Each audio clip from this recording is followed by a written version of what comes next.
En primer lugar, quiero destacar el trabajo que realizó la Policía de Investigaciones de Chile en este procedimiento que permitió finalmente la liberación de la víctima después de 7 días de estar secuestrada. Señalar en segundo lugar que también tenemos 4 personas que están detenidas. Destacar respecto de eso que los detenidos fueron detenidos con anterioridad a que liberaran a la víctima, por cuanto la Policía de Investigaciones ya tenía determinado el primer lugar de cautiverio donde había estado la víctima. También indicarles que para nosotros es súper importante mantener la reserva de la información que se produce en este tipo de delitos, por cuanto la información que puedan entregar los medios dificulta profundamente el resultado de nuestras investigaciones. Aunque yo sé que los medios siempre están preocupados, están informando, sé que las personas que están en sus casas y que son víctimas de estos delitos comprenden la necesidad de mantener la reserva de la información que pueda producirse en tiempo real cuando están ocurriendo estos secuestros. También señalarles de que el día de mañana serán puestos los 4 detenidos, destacando nuevamente que ya teníamos 2 detenidos con anterioridad al hecho, más un tercer detenido en Iquique, y anoche se produjo una 4ª detención también en Iquique. Van a ser puestos todos a disposición del tribunal competente, en este caso del 11 Juzgado de Garantía de Santiago, a la audiencia de control de detención y formalización de la investigación del día de mañana.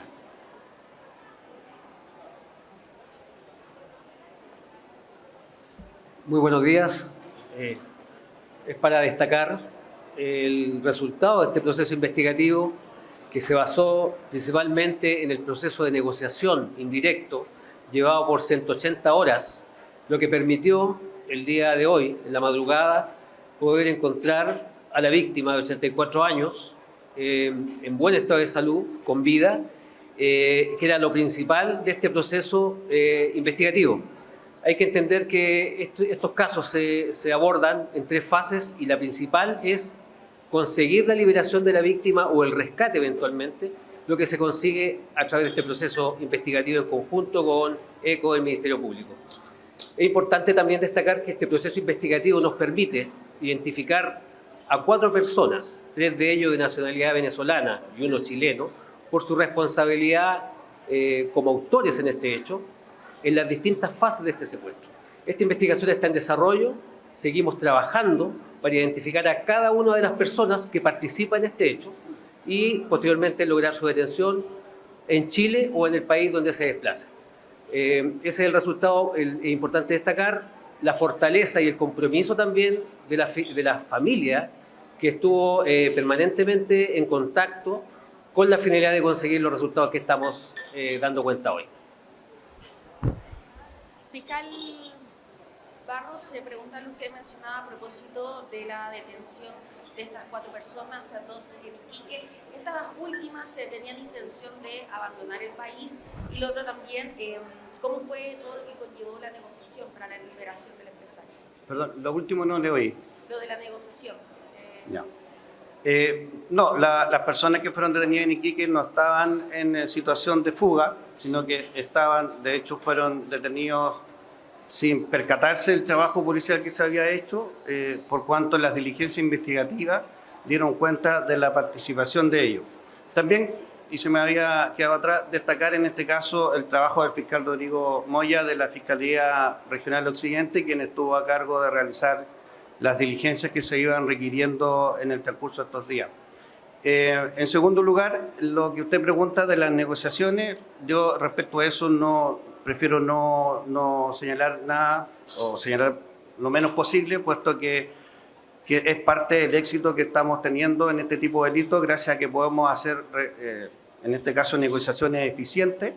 Yo lo que quiero destacar, igual que lo destacó don Hassel, es básicamente que tuvimos la fortuna también de que las víctimas estuvieron permanentemente apoyándonos y trabajando junto a la policía y junto a la fiscalía en todo este proceso muy desgastador para ellos de la negociación. Y también señalar de que la víctima fue liberada en muy buenas condiciones de salud y que eso es lo que nos tiene más satisfechos y más conformes. ¿Cuál es el perfil de las personas detenidas? Si estaban en situación irregular, se conoce eventualmente el rol. Usted mencionaba que la detención fue de donde ellos previo a la liberación, también desde el contexto, si nos podría dar antecedentes.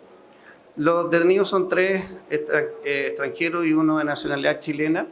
Las diligencias investigativas que se estaban realizando en conjunto con el Ministerio Público nos permitieron establecer el primer lugar de cautiverio hace ya bastantes días atrás, y eso nos llevó en primer lugar a la detención, pero también a la individualización de una serie de otros imputados, y como dijo el prefecto de la VIPE, nosotros seguimos trabajando en esas líneas investigativas y tenemos la confianza en que vamos a lograr la detención de prácticamente todos. La situación migratoria de ellos lo vamos a ver mañana en la audiencia de control y formalización de la investigación, y ahí podrán tener los otros antecedentes más precisos. ¿Lugar de cautiverio? A ver, estas organizaciones que están vinculadas al Tren de Aragua, en este caso en particular, los lugares de cautiverio no es uno, sino que ellos permanentemente van cambiando de lugar a las víctimas con la finalidad de precisamente que nosotros no las podamos encontrar y obviamente poder alargar los procesos de negociación. ¿Son del Tren de Aragua? Tienen vinculación con la organización del Tren de Aragua. Hola, ¿cómo están? Cero Pulgar de Chilevisión Noticias. ¿Cuál fue el rol específico de la Policía Nacional de Colombia? Bueno, la cooperación internacional, la cooperación policial internacional es clave cuando investigamos y abordamos casos de delincuencia transnacional. Es importante destacar que el cruce de información que se realiza en este tipo de investigaciones es esencial para lograr identificar y saber también la génesis de a dónde se están generando, ¿cierto?, estas instrucciones para ejecutar este tipo de delitos como un secuestro extorsivo de esta magnitud y de esta cantidad de días de cautiverio. Subprefecto, ¿qué tal? Muy buenos días. Consultarle acerca del despliegue de la Brigada VIPE. En específico, entendemos que no se pueden revelar tantos detalles, pero ¿cuál fue el rol de la policía tanto en las negociaciones como en la interceptación de elementos telefónicos también de los detenidos y, sobre todo, cómo fue el procedimiento para recuperar a la víctima? Bueno, desde el primer día, una vez en conocimiento de estos hechos, el Ministerio Público, específicamente el equipo ECO, nos instruye a hacernos cargo de las primeras diligencias. Es ahí que iniciamos el proceso a través del equipo negociador, nos hacemos cargo de la negociación indirecta y también distintos equipos en terreno realizan el proceso investigativo que permite individualizar a estas 4 personas que están detenidas actualmente y que serán puestas a disposición de la justicia el día de mañana. Es importante destacar que el posicionamiento del equipo en terreno y en paralelo hacernos cargo de la negociación policial es la que produce estos resultados. Es importante destacar que se desplegó también gran cantidad de detectives de distintas unidades especializadas que permiten, ¿cierto?, tener una cobertura general y poder llegar precisamente hasta el primer lugar de cautiverio e identificar a estas personas que son 3 ciudadanos venezolanos y un chileno, quienes son autores materiales y en otras fases de este proceso de secuestro extorsivo que está detrás, es cierto, también una organización criminal. Por eso es importante destacar la cooperación policial internacional que nos permite hacer trazabilidad respecto a los líderes que organizan y instruyen este tipo de operaciones delictuales en nuestro país. ¿Y a la familia? Por supuesto, eso está en manos del Ministerio Público. Ellos ya determinaron protección a la familia y también, bueno, es un proceso que está abierto, un proceso investigativo abierto. Continuamos, ¿cierto?, identificando a los demás partícipes en este hecho y posteriormente sus detenciones. Muy buenos días. Preguntarle al fiscal del Barro si pudiese explicar un poco el desglose de los detenidos, ya que se mencionaba que hay 4 personas que estaban detenidas, pero también otras personas que fueron aprendidas con anterioridad, saber exactamente cuántas personas fueron detenidas por esta causa en particular y van a ser formalizadas mañana. En este caso en particular son 4 personas las que están detenidos, 3 de nacionalidad venezolana y 1 de nacionalidad chilena. 2 detenidos en la ciudad de Iquique y 2 detenidos en la ciudad de Santiago. Los primeros vinculados, en este caso, al secuestro material, pero también al cautiverio de la víctima. Por otro lado, también quiero destacar, y ahí cometí una omisión, del rol que ha tenido el fiscal jefe coordinador del equipo ECO, el fiscal Alex Cortés, en el trabajo que se estaba haciendo en conjunto con la OIP y en conjunto con el fiscal Moya de la Fiscalía Regional Occidente. Por otro lado, también quiero señalar algo que es un compromiso que nosotros tenemos con la familia, y es que han surgido versiones que dan cuenta de que la víctima era un prestamista informal de dinero. En ese sentido, nosotros no tenemos en la carpeta investigativa, y en eso quiero ser súper claro, ningún antecedente que dé cuenta de que él participa en préstamos clandestinos o ilegales, en este caso de dinero. Y eso es súper relevante porque a la hora de las negociaciones son factores que a nosotros nos perjudican bastante en miras de poder llegar a un acuerdo con los secuestradores, porque esto lo que hace finalmente es empezar a subir las pretensiones que tienen los secuestradores respecto a la víctima. Y eso dificulta el trabajo, obviamente, de la policía y del Ministerio Público.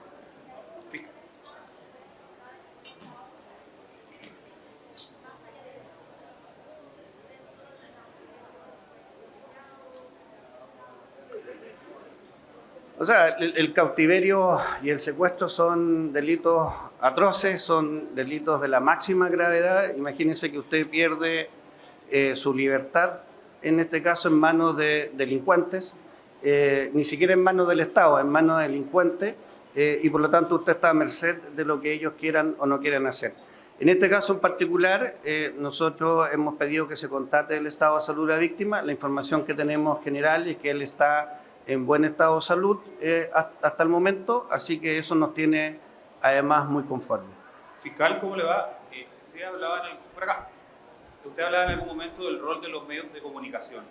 Quería preguntarle si, a propósito de eso, ¿existe algún tipo de protocolo respecto a justamente el tratamiento de los medios de comunicación, también las vocerías respecto al proceso, ¿no?, de secuestro de una persona, y si otros casos anteriores han ido de alguna manera permitiendo el desarrollo y la evolución de los protocolos justamente de Fiscalía, de la Policía de Investigación y Carabineros respecto a cómo se trata una noticia o un secuestro? Sí, a través de la Unidad de Comunicaciones de la Fiscalía Regional Metropolitana Sur y a través de la jefa de comunicaciones de la Fiscalía Nacional hemos solicitado constantemente que se restrinja en lo posible la entrega de información a los medios. ¿Y eso por qué? Porque este ha sido el caso en que particularmente más nos ha dificultado el trabajo por la información constante que salía. Yo siempre digo que todo el tiempo estamos trabajando causas de secuestro. El día de hoy estamos trabajando causas de secuestro, pero los medios no saben en particular cuál es el caso que nosotros estamos trabajando. Lo que nos dificultó mucho en este caso en particular fue que los medios incluso llegaron al lugar de los hechos antes que se nos diera cuenta al Ministerio Público, ¿ya? Y eso implica entonces que nosotros perdemos en este caso el control de la investigación y de la negociación, por cuanto la información empieza a salir, información que no es real en muchos de los casos que aparece, como por ejemplo esta información de que era prestamista ilegal. Y eso implica entonces que la negociación se dificulta bastante con los secuestradores. Ellos juegan a esto de si tienes más capacidad económica o más dinero, las pretensiones son mucho mayor a las que podrían ser sin esa información. Fiscal, yo quisiera...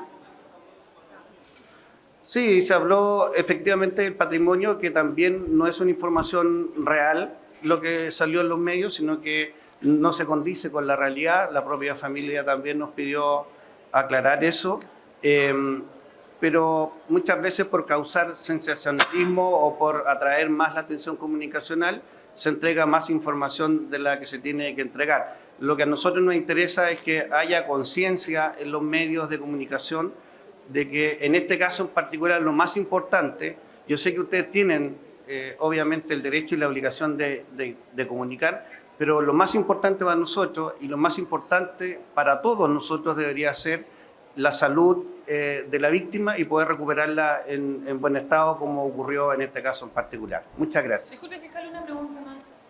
quisiera preguntar en primer lugar cuáles son los delitos por los que se va a formalizar a estas personas mañana específicamente, y lo otro es preguntarle por el estado del Tren de Aragua y la participación de ellos en Chile. Si estas 4 personas, primero rectificar que, o sea, preguntar para confirmar si en efecto las 4 personas tendrían vínculos con el Tren de Aragua, y de ser así, ¿qué tan alta es la preocupación de que ahora las víctimas están siendo chilenas? A ver, lo de las víctimas chilenas es un escenario que nosotros venimos señalando hace aproximadamente 3 años a la fecha. Por una razón lógica, el negocio, este es un negocio criminal y por lo tanto las organizaciones criminales van a ocupar los mercados ilegales que sean más rentables para ellos. Y lo que están haciendo es darse cuenta que secuestrar a nacionales también es rentable y por eso es que ha empezado a evolucionar el fenómeno y lo vimos hace mucho tiempo atrás en Rancagua con el caso del empresario y con una serie de otros casos que hemos tenido, incluso también sicariato. Respecto a por qué delitos van a ser formalizados ellos, eso lo vamos a precisar el día de mañana en la audiencia, a lo menos secuestro, porque se encontraron otras evidencias que todavía están en proceso de revisión y por lo tanto eso puede hacer variar las condiciones de uno o de otro, por eso prefiero no anticiparlo. Y respecto al Tren de Aragua, el Tren de Aragua lo que está haciendo es derechamente cometer delitos directamente o operar a través de células que en el fondo le tributan finalmente al Tren de Aragua, como ocurre en estos casos.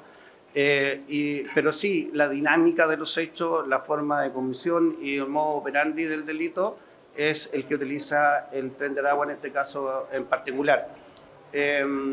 La vinculación del ciudadano chileno detenido con la organización es una participación que tiene que ver principalmente con lo que es el primer lugar de cautiverio, en este caso de la víctima. ¿Qué implica o qué significa que esta persona sea un chileno, que ya son chilenos los integrantes de este tipo de secuestros? Bueno, eso es otra situación que nosotros también hemos adelantado hace bastante tiempo y que tiene que ver un poco ya entre esta mixtura que se produce entre nacionales y extranjeros en la comisión de delitos. Hemos dicho reiteradamente que tenemos operando dentro de nuestras organizaciones nacionales que están dedicadas tradicionalmente al tráfico de drogas, con sujetos que son principalmente sicarios o pistoleros dentro de las organizaciones nacionales. Ahora, la participación de chilenos dentro de esta organización también ha sido común en los últimos años, principalmente en lo que dice relación con los lugares de cautiverio por una razón lógica y razonable. Y es que los grupos transnacionales por lo general no tienen un arraigo territorial y eso implica entonces que no tienen un lugar específico y permanente donde realizar los cautiverios y eso es que hace que se vayan moviendo de un domicilio de uno a otro. Fiscal, ¿hubo pago por esta liberación o algún tipo de transacción? Eso no se lo puedo señalar ni lo voy a señalar porque es parte de las negociaciones y es parte, en este caso, del trabajo interno que se hace junto a la policía y a la fiscalía, junto con nuestra unidad de atención de víctimas y testigos. Pero eso no se lo puedo indicar. Muchas gracias.